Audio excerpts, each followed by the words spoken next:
आईनी तरमीम का मामला, पीपल्स पार्टी और नून लीग की मुज़ाकरात के लिए मुश्तरका कमेटी कायम। कमेटी में नून लीग की तरफ से नायब वज़ीर-ए-आज़म इसहाक डार और ख्वाजा साद रफीक शामिल। पीपल्स पार्टी की जानिब से नैयर बुखारी और शहरी रहमान शामिल। नून लीग और पीपल्स पार्टी की कमेटी सियासी जमातों से आईनी तरमीम पर मुज़ाकरात करेगी। तरमीम पर एतमाद मिलेगी। कमेटी आज मौलाना फजलुर रहमान से मुज़ाकरात करेगी। कुछ देर बाद मौलाना फजलुर रहमान की रिहाइशगाह पर पहुंचेगी।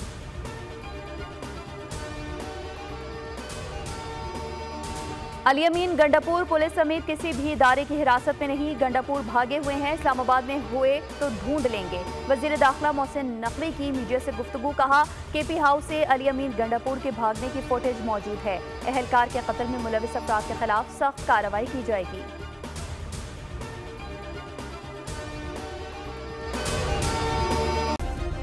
सब्सक्राइब करें और बेल दबाएं ताकि कोई खबर रह न जाए।